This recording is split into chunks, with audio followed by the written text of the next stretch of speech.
욥기 23장 10절부터 17절입니다. 그러나 내가 가는 길을 그가 아시나니 그가 나를 단련하신 후에는 내가 순금같이 되어 나오리라. 내 발이 그의 걸음을 바로 따랐으며 내가 그의 길을 지켜 치우치지 아니하였고 내가 그의 입술의 명령을 어기지 아니하고 정한 음식보다 그의 입의 말씀을 귀히 여겼도다. 그는 뜻이 일정하시니 누가 능히 돌이키랴. 그의 마음에 하고자 하시는 것이면 그것을 행하시나니 그런즉 내게 작정하신 것을 이루실 것이라.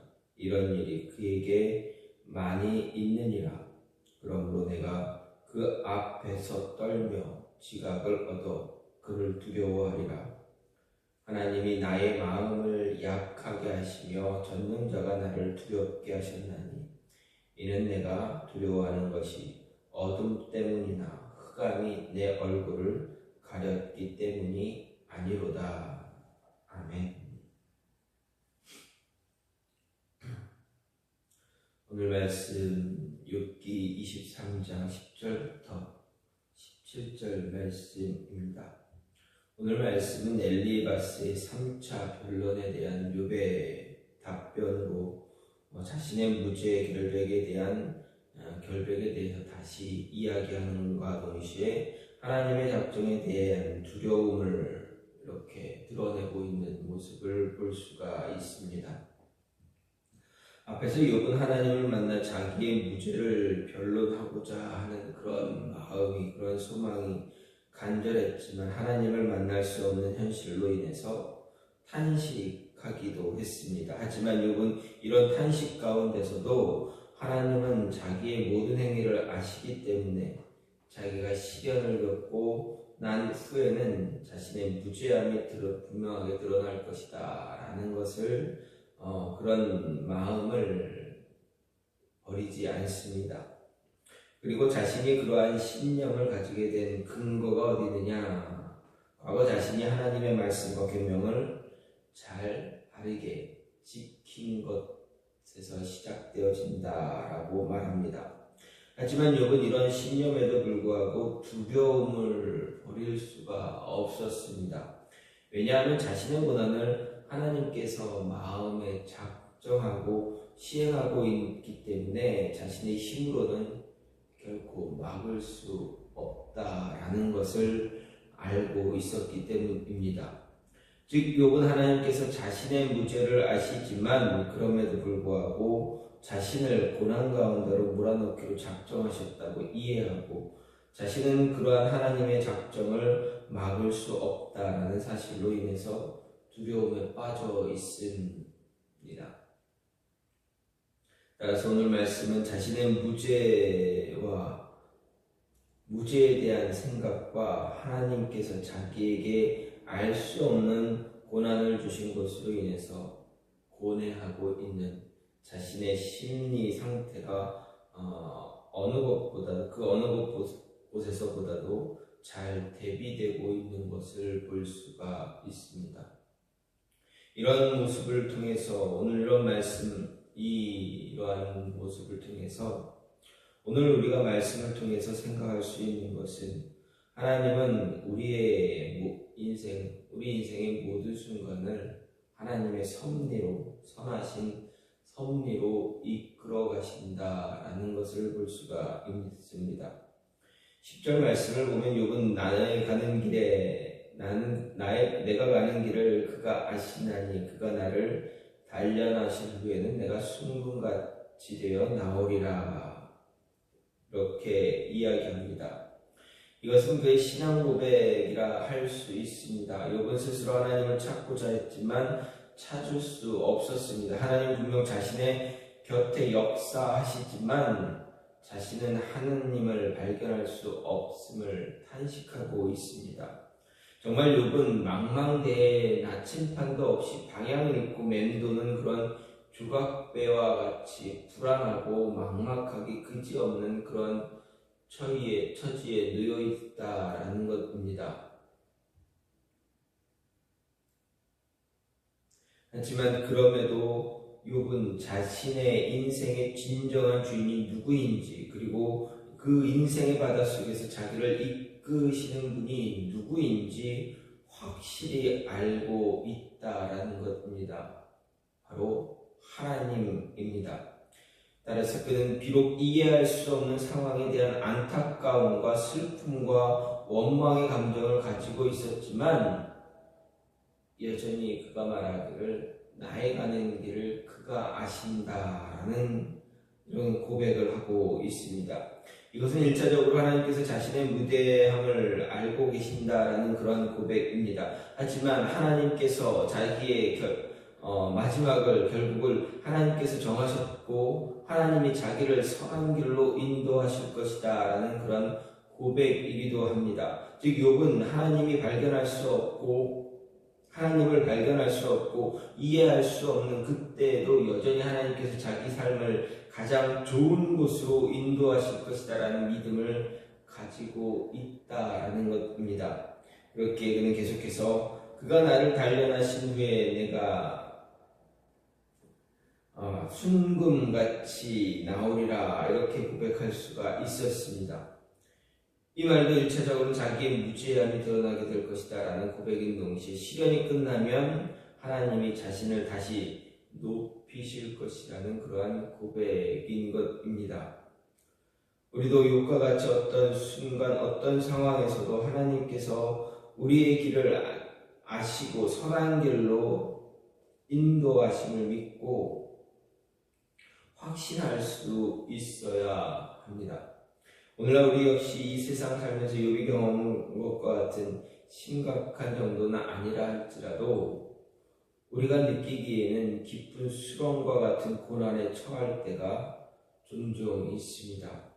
때로 뜻하지 않은 실패를 당하고 중상모략을 당할 수도 있습니다. 신용불량자가 되어서 곳곳에서 빚독촉을 받게 될 수도 있습니다. 갑작스럽게 다가온 질병 때문에 병원에 갇혀 힘겨우 투병하게 될지도 모릅니다. 하나님은 멀리 계신 것 같고 아무리 부르짖어 보아도 끝없이 침묵하시고 공허한 내 영혼을 때리는 그와 같은 순간이 찾아올 수 있습니다.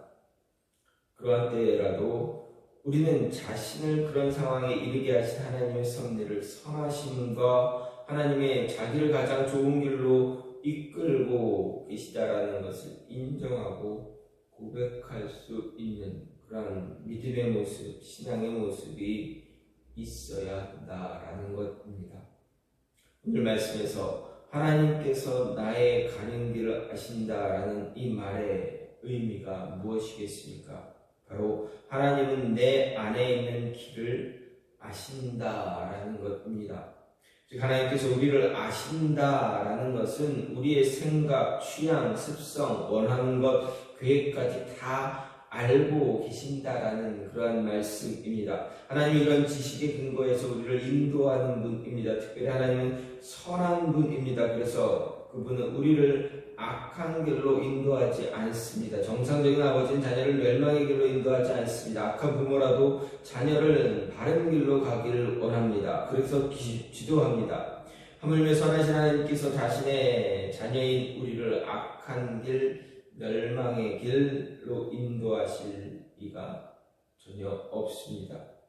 하나님 때로 자신의 자녀들에게 험한 줄령을 오르는 혹독한 시련을 주시기도 하지만 그것은 우리를 고통스럽게 하고 망하게 하기 위한 것이 아니다라는 것입니다. 이런 과정을 통해서 우리로 하여금 어떤 상황에서도 흔들리지 않을 강한 신앙의 사람과 순금과 같은 순수한 신앙의 사람으로 키우고자 이끄시고자 하는 것임을 우리는 알아야 합니다. 따라서 우리는 하나님이 우리를 매 순간 선한 섭리로 이끄신다는 확신을 가지고 있어야 합니다. 그래서 욥과 같은 고난에 처한다 할지라도 그가 나를 단련하신 후에는 내가 순금같이 나오리라. 이런 고백할 수 있어야 하겠다라는 것입니다. 바울은 말했습니다. 우리가 감당할 시험 외에는 우리에게 주지 않으신다.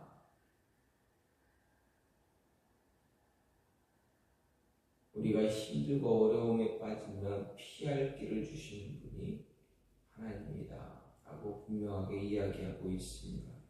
그렇습니다. 하나님은 우리의 신앙을 정순금과 같이 이끌어 가시는 분임을 잊지 말아야 합니다. 어떤 모든 우리에게 주어진 모든 순간순간에 하나님께서는 하나님의 섭리로 우리를 인도하신다라는 것 결코 잊지 말아야 합니다. 또한 우리의 신앙을 이러한 시련을 통해서 하나님께서는 우리의 신앙을 담금질하고 있음을 함께 기억할 수 있어야 합니다.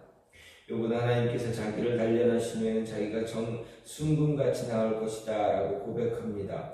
욥은 지금까지 계속해서 자신이 당한 고난이 이해할 수 없는 부당한 것이다 말하며 하나님을 향해 원망하였습니다. 하지만 그는 여기서 지금에 이르러서는 갑자기 모든 고난이 자기를 단련하기 위한 것이다 라고 고백합니다.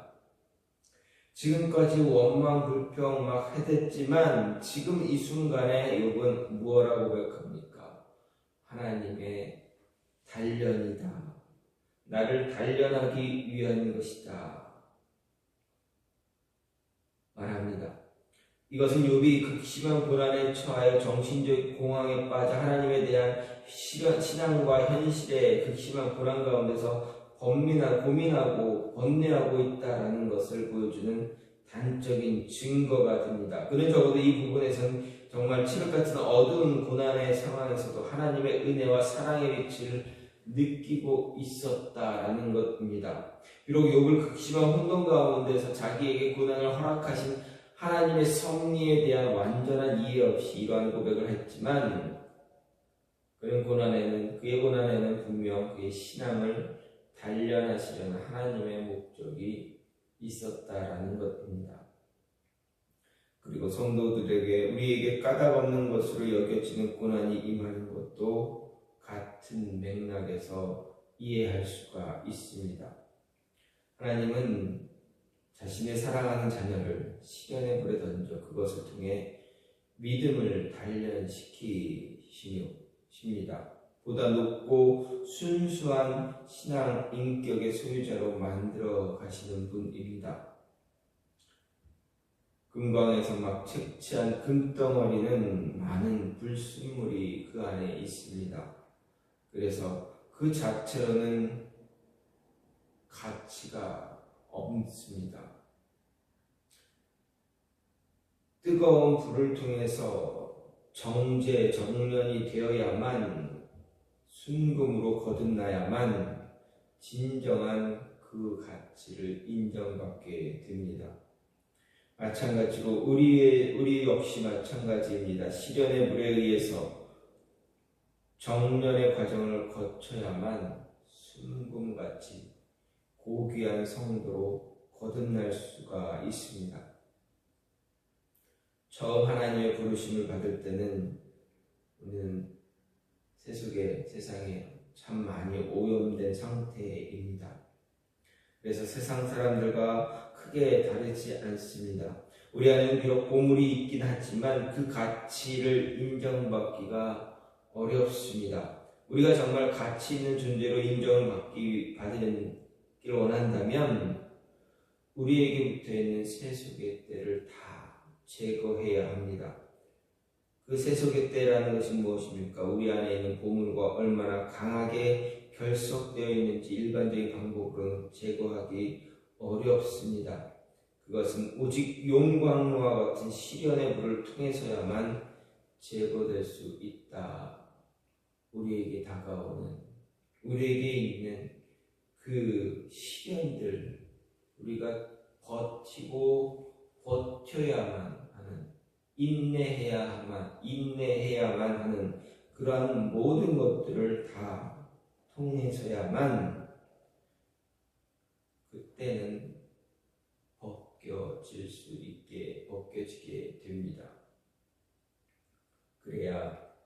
우리의 신앙은 더욱더 순수한 순금과 같은 모습으로 되어질 것입니다. 하나님은 우리를 사랑하시지만 우리를 사랑하기에 더 큰 가치를, 진정한 가치를 지닌 존재로 만드시기 위해서, 그런 영광스러운 존재가 되게 하시기 위해서, 되게 하도록 하기 위해서 우리를 시련의 불에 던지신다라는 것입니다. 그래서 사도 베드로는 이렇게 말합니다.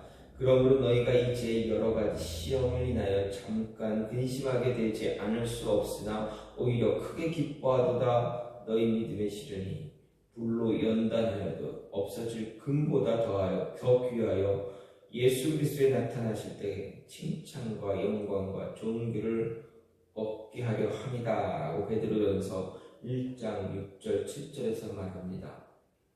또 사랑하는 자들아 너희를 시련하려고 오는 불시험을 이상한 일 당하는 것과 지상히 여기지 말고 오직 너희가 그리스도의 고난에 참여하는 것으로 즐거워하라. 이는 그의 영광을 나타내실 때 너희로 즐거워하고 기뻐하게 하려 함이라 라고 베드로전서 4장 12절 13절에서도 이야기하고 있습니다.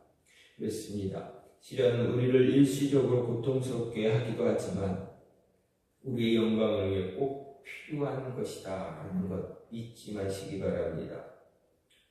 여러분에게 시련이 다가올 때 이상한 일 당하는 것처럼 생각하지 말고 낙심하지 말고 그 시련으로 인해서 시험 들지 않기를 기도하시기 바랍니다. 시련 당하는 것을 감사하기 힘들 마음은 있겠지만 그래도 감사할 수 있는 모습으로, 기뻐할 수 있는 모습으로 그 어려움을 지나가는 여러분의 모습이 있기를, 저와 여러분의 모습이 있기를 간절히 소망합니다.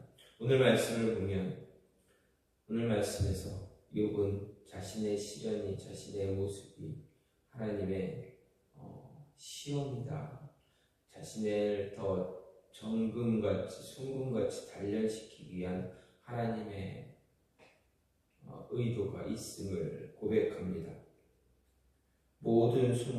인생의 모든 순간을 하나님께서 선한 섭리로 이끌고 계심을 그가 고백합니다.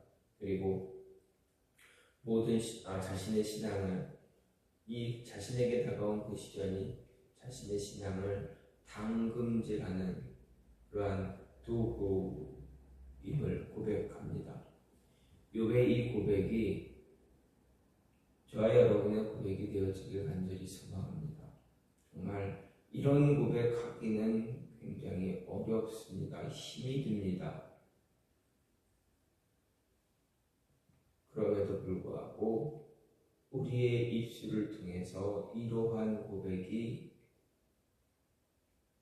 고백되어질 수 있도록 우리의 신앙을, 우리의 믿음을 잘 담금질할 수 있는 모습이 있기를 간절히 소망합니다. 이 시간 같이 기도하기 원하는 것은 하나님은 우리의 모든 인생을 하나님의 선한 섭리로 인도하심을 우리의 입술로 고백할 수 있게 해달라.